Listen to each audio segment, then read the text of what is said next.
Frères et sœurs dans le Seigneur, Nzambe apambola bino partout bozali, bino mutu bomesana kolanda ngai. Je m'adresse surtout à mes frères et sœurs chrétiens. Frères et sœurs, naeli bino teme moko ya malamu, teme yango lingo lo baboye. Toutes les femmes pasteurs doivent se repentir. Toutes les femmes pasteurs doivent impérativement se repentir. Parce que ministère ya mwasi ezalaka. Pasteur ya mwasi na Bible azate. Alors bandeko bolandanga na bokebi nyonso. Bandeko soki yo olingi o répondre ngai. Soki yo olingi okota kamwa na makambo nga naza koloba. Na kosenga na yo ndeko mwana Nzambe to mosala na Nzambe o répondre ngai na ba verset biblique. Eza na ba oyo bayebinga na marche na ba verset biblique. Donc soki olingi ko s'engager to o contester to sala kama ba remarque na kosenga na yo bandeko na ngai ba remarque na yo ezala conformément na ba verset biblique. Moi en tant que pasteur na lobby pasteur à moi si ako azalaka te pe akotikala kozala te po na Bible ezate. To komi komona lelo bato bakomi ko bakisa kolongola makambo na kati ya Bible ko tia oya bango moko. Ndeko bokota na yango te. Namonaki eloko moko na YouTube yango na yemba ngona sala mwa oyo.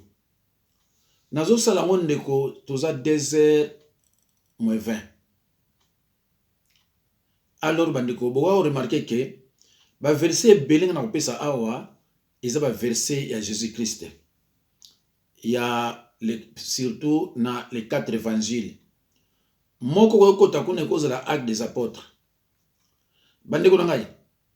Soki pasteur a komisa yo pasteur. Ton église na bino apôtre a komisa yo pasteur. A koki ko za na ndoki. Ou bien c'était un aventurier a salami cours biblique te na epene nga komate molimo santo pe eya pa na été po molimo santo ko lo bana été comme ça moi si pasteur. Parce que moi si aza trop chargé, ezate ke pona moi si aza moto ya mabe, mais moi si aza trop chargé a kosa la so musala wana te, musala ki passer ako kota yango te parce que aza trop chargé. Et na kola kisabino ngwawa. Toke na mwamba. Na Luc 10 1 à 24, là Jésus-Christ parlait des 70 disciples.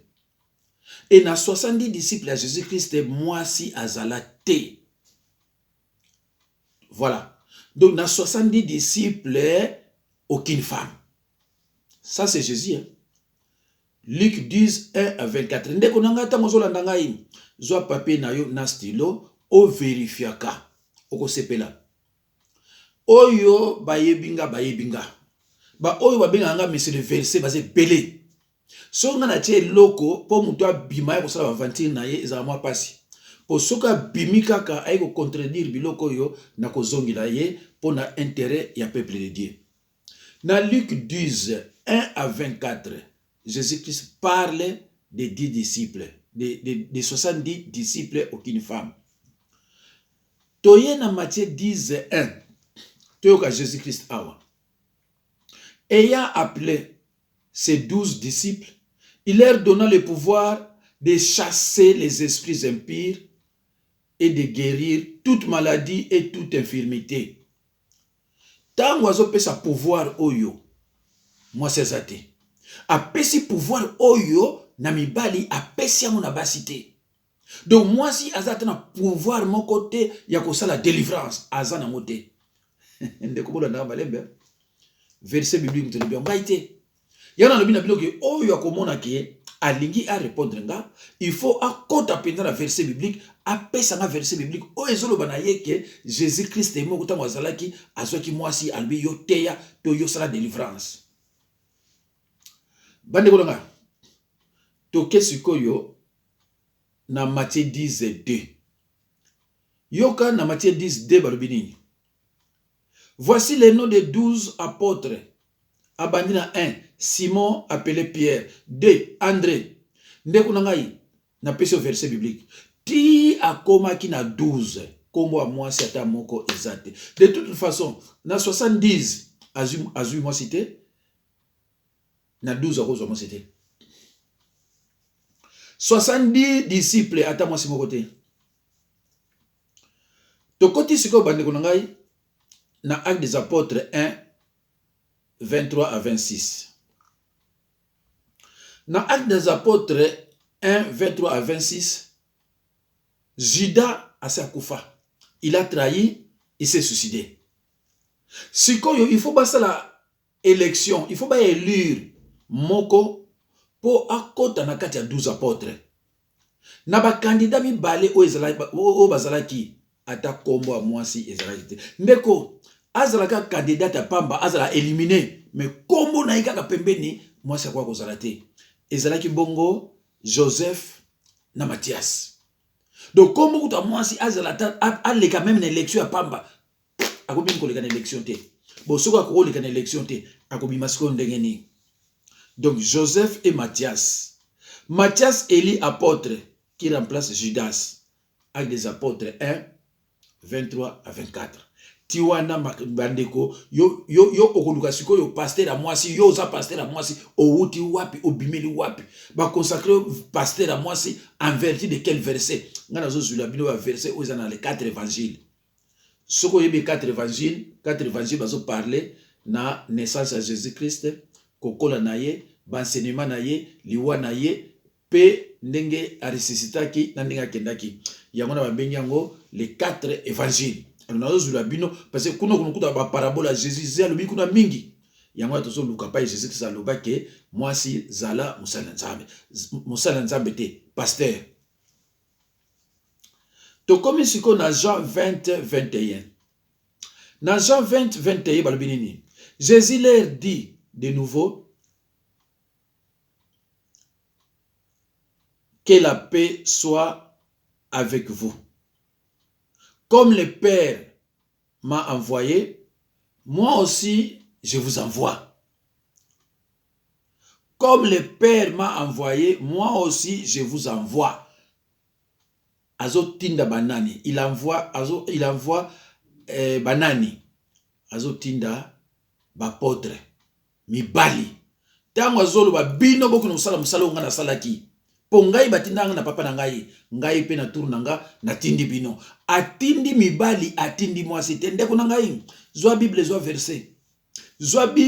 verset ndeko tangu yozo ke loko oyo soki yo sambelaka epa ya mwasi o mwasi ya mwasa prophétesse ataka bino maboko o mwasi ya mwasa pasteur ndeko kaka tango zo yoka bima libela ko kende sukuna te ozana mvutuma ou alors ozana sous malédiction. Parce que la Bible est la Bible que moi si à koki kozala pasteur te. Alors bandeko na ngai soki moi si aza pasteur azo sala ba délivrance ndeko yoka ngai bien soki moi si aza pasteur azo sala ba délivrance ndeko yoka nga moi si wana aza Jézabel okotanga yango na Apocalypse 2 20 un roi 21, 5 à 10. Ndeko, soko monika mwasi azo sala ba délivrance. Yeba yango ke mwasi wana aza Jézabel, c'est-à-dire aza na sorcellerie, aza sataniste. Tozo pese exemple ya mama kalanga auta wapi. Sataniste. Tozo zwa Sharufa nani sataniste. Tozo zwa la défaite maman Olangi. La défaite maman Olangi avec nani sataniste. Tozui maman 100 jours. Ndeko na banzi soko landaka ba makambo au comprendre que ba oyo yo ba sataniste c'est tout à fait normal baza na milimo mabe bazo ke ne pas benga na milimo mabe mais baza na droit benga na milimo mabe te Bible le na biso na Marc 3 23 Satan peut-il chasser Satan? Jésus a dit dans Marc 3, 23 à 26 que le royaume du diable est uni. Alors, le royaume où est uni, et qu'on benga na Satan. Parce que bango na bango, ils ont dit qu'il n'est pas nganga, aux amis mbindo, aux amis mbindo, ok pas nganga, elo ni osal. Alors, ndeko nangaye, basi oyo ngana tangi awa, bazana droit ya kosala imposition de mete. Ba pesa bango pouvoir na Jésus, a pesa bango pouvoir te, ya pesa pouvoir pa mibali. Ndeko nangaye, soki basi onga na tangi, mama Kalanga, Sharufa, ba sataniste, défunte mama Olangi, mama 100 jours, soki ba sala yo imposition de même ndeko nangaye, Luka Musala Nzambe, ba tikela yo malédiction, bazana droit cause, de toute façon, bazana droit bango attaque ba sataniste, bazana droit cause la basala Nzambe te. Avant to koma bazana droit attaque muke ya cause basala Nzambe te. Il va commis basala Nzambe en vertu ya nini. Donc yano mona ko kalanga nani ayebisa bino ke bakalanga na basharufa kindo kesila. O ayebisa bino nani nga? Est-ce que Nzambe mutayebisa bino ki bato kindo kitabo kesila? Mais bino musakana bingi ya. Yo oki de pa mama kalanga cholo boko. Toki de pa mama kalanga ovandi wana ozoka mateya. Ande kuna ngai seko za penza na ebite yo peso za milimo mbindo. Ndeko na ngai. La mission d'un pasteur. Mission pasteur zanini.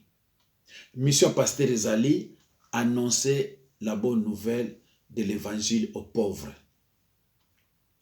Yami Balé, délivrer les captifs.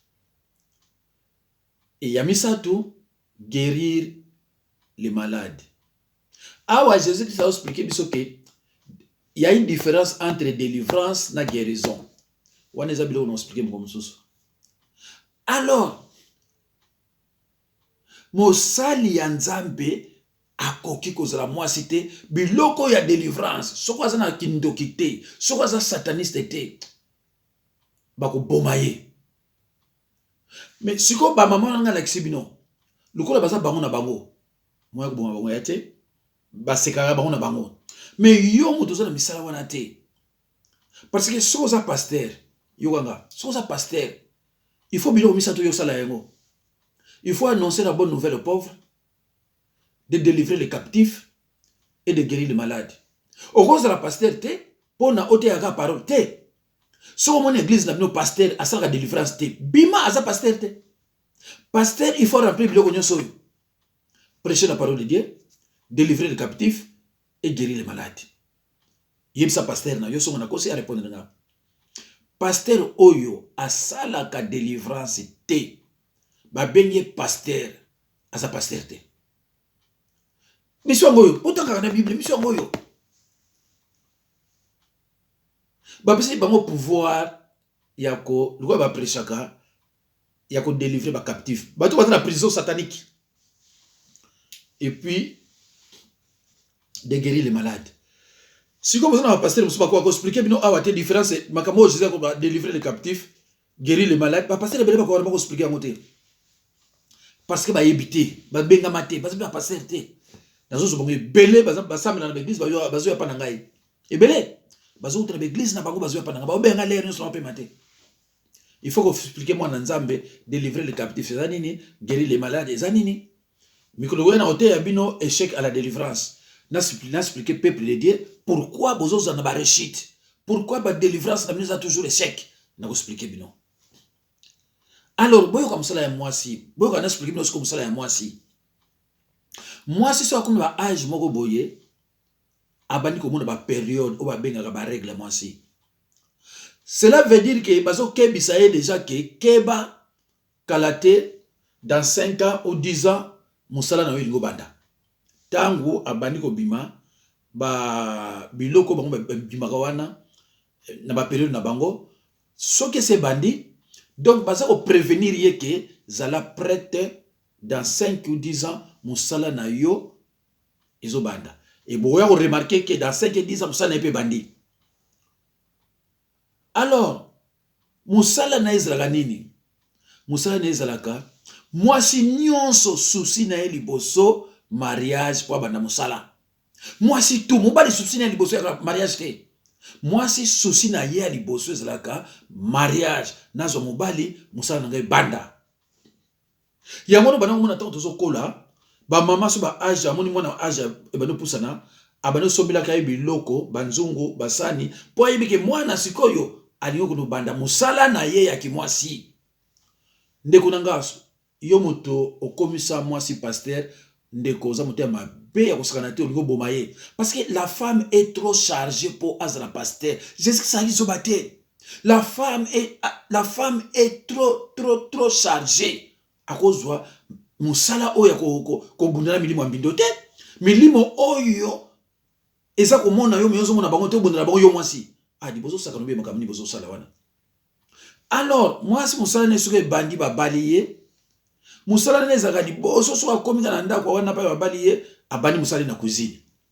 Obuna toujours dans la propriété ko sokola basali ndako na Moussala na ye yango wana.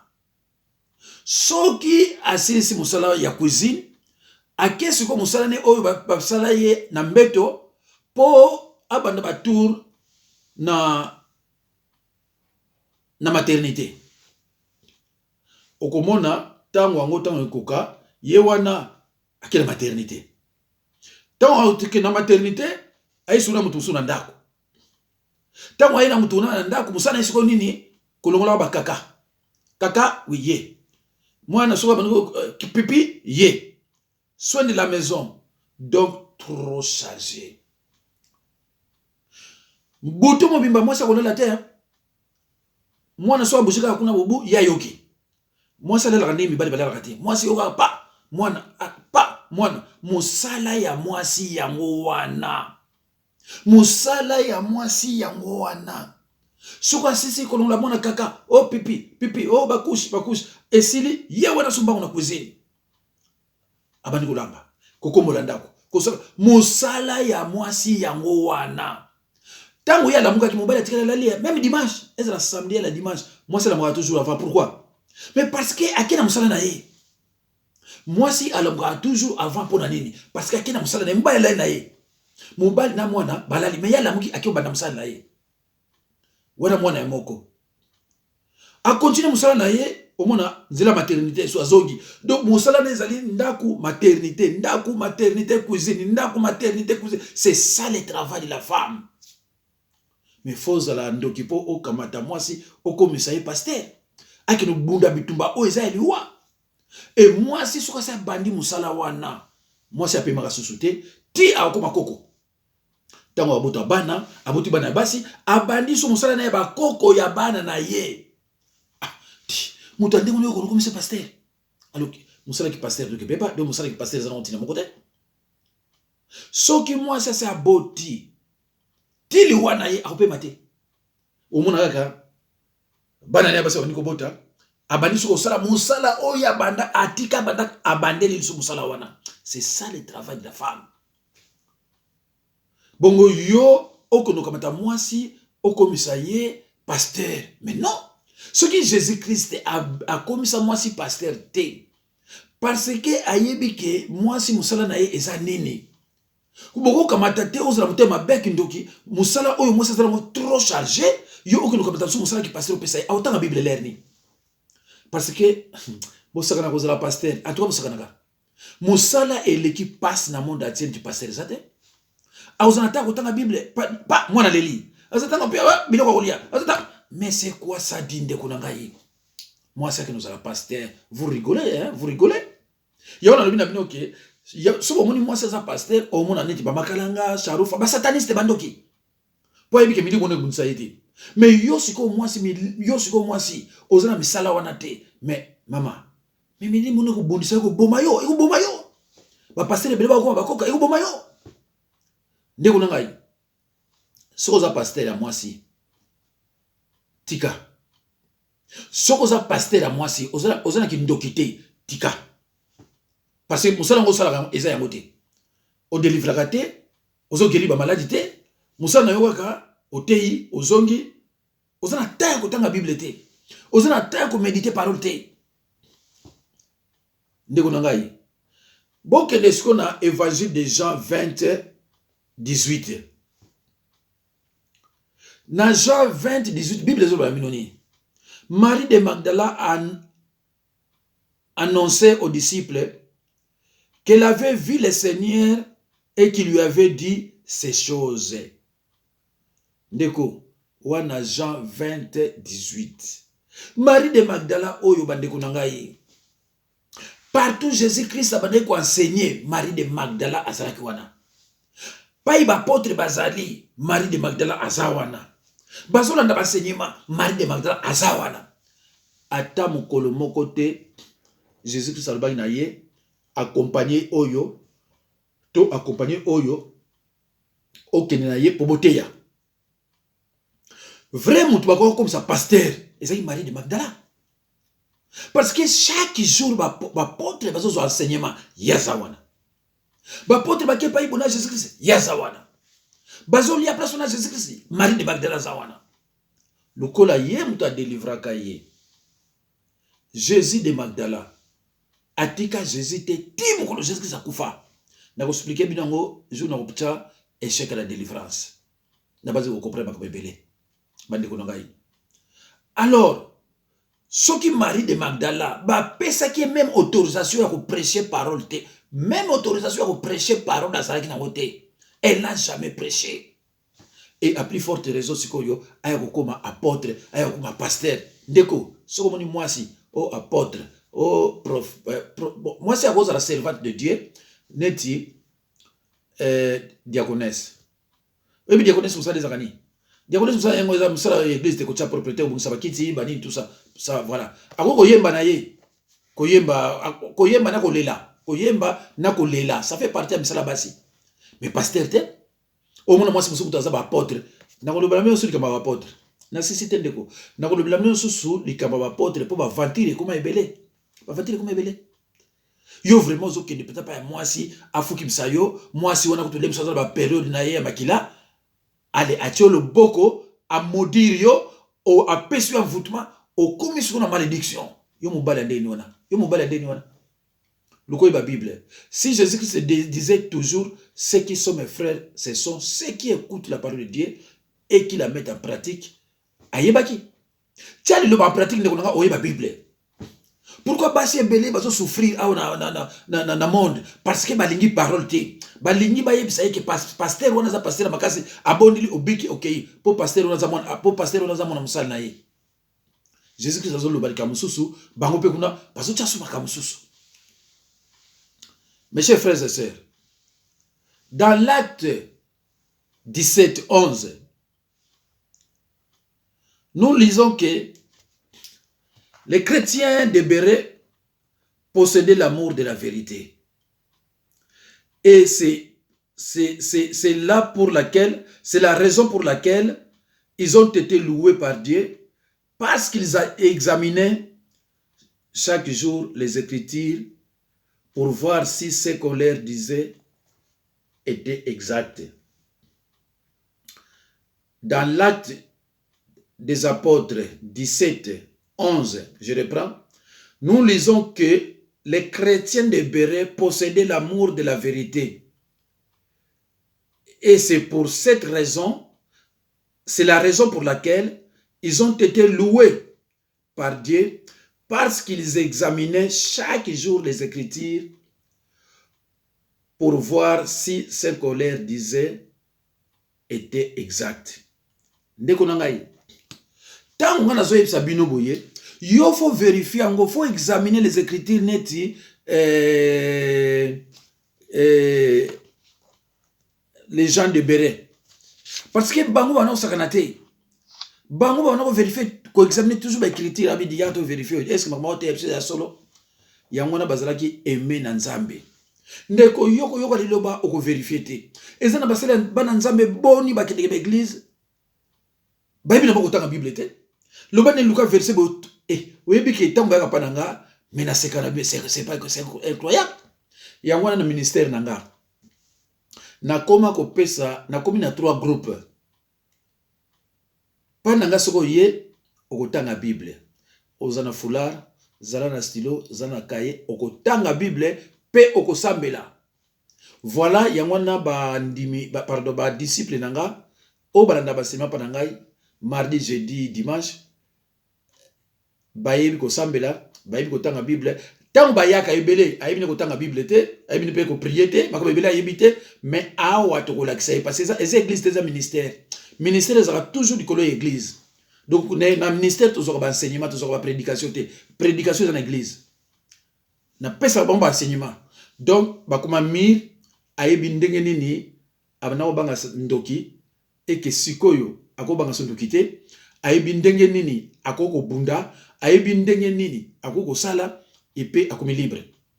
C'est pour cela ceux qui muta benga ye na lobana zone Bible masé, na lobana tanga na tango otanga na lobana lukana no jidi, tango bana bunda bunda ko lukana yebi kina za faire na nani. Alors yo mutu kutu Bible pa boye bité, mais ba ko délivrer ndenge nini. Moto ya yebi parole te ba ko délivrer te. Oza minerte parce que si ba délivrer yo ba démon ba ozo na ba nsusu. Parce que au bout de ça ba ko délivrer parce que éviter. Okozo avion awa oke Kinshasa ko luka ba pasteur tango kozonga okomona o changer na yote so tete mekende et loko ko aider yo parole na prière faut yeba parole de Dieu ya on monga musana zwa nazana batu muso aux États-Unis, Angleterre, partout malanda ba enseignement na ko laksenga bi olingo bika talanzela yango so ko lingo kende kili pa ba pasteur ona pona ba tiolo boko kweya kena yo ba miso muselekete kena yo. Mais au rozonga au papa et donc moi changer te mais ko changer te pour yo changer faut y ba ko prier. Tout est sanctifié par la parole et par la prière. Le combat spirituel c'est la bataille que l'on livre à Satan et ses serviteurs par la prière et par l'observance de la parole de Dieu. Mi bali wana 1 Thessaloniciens 5:17, Josué 1:8. Mi bali wana sili ko kene so musikate tango oye babilo ko wana ndoke wana moni skomto pamba bono bangi pourquoi. Parce que chers frères et sœurs dans le Seigneur, ainsi poursuit l'apôtre Paul aux Éphésiens 4:14-15. Nous ne serons plus des enfants flottants et emportés à tout vent de doctrine par la tromperie des hommes, etc. Deko, pourquoi yo lingi toujours ba trompaka yo? Pona nini yo lingi toujours ndeko na ba kosaka yo? Et loko l'équipe parole les athées. Luka oye balilo bandeko nanga ba disciple balanda pa nanga tango batalaka ba sala nzambe na YouTube ayeba mbala moko oya za fo ba yebi déjà tango zoka langage na ye tango zoka ndinga zoluba tango zoka ndiba sala prononciation na ye alobi papa ngamba noka oza musala nzambe ngabi siko monika za na ndia ebele baza ba fo na ba fo na kota na bino bango et jusqu'à présent na moni deux basala nzambe te. Mais jusqu'à présent, nous avons deux vrais bassins dans Zambété.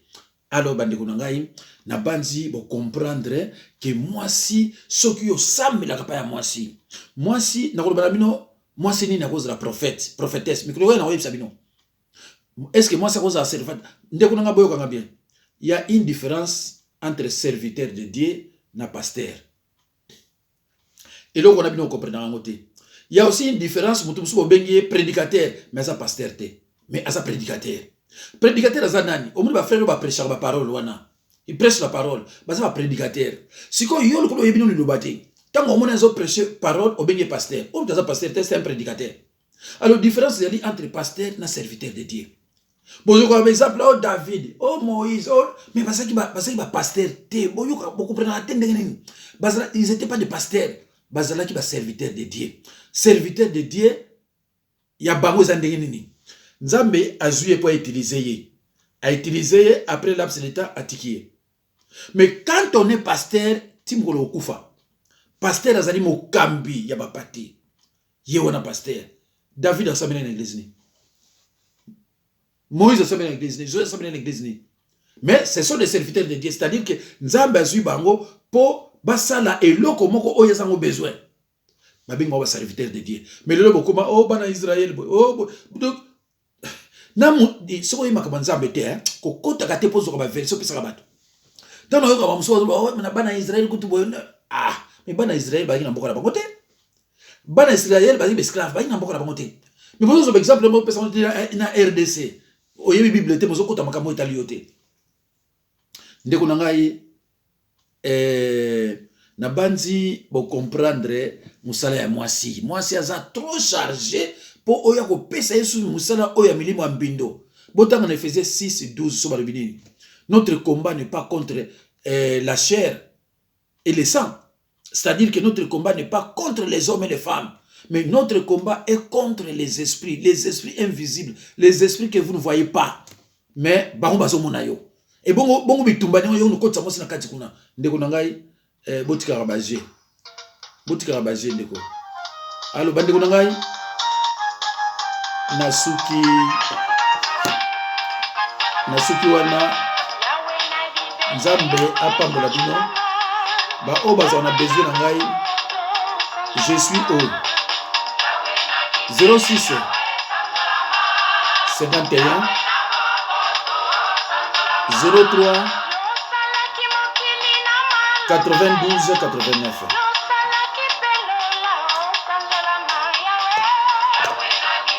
06 51 03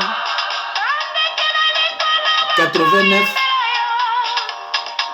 92. But vous savez bien radio mais pasteur début comme on a été. Pasteur Jacques Dinabanza. Pasteur Jacques Dinabanza. 06 51 03 92 89.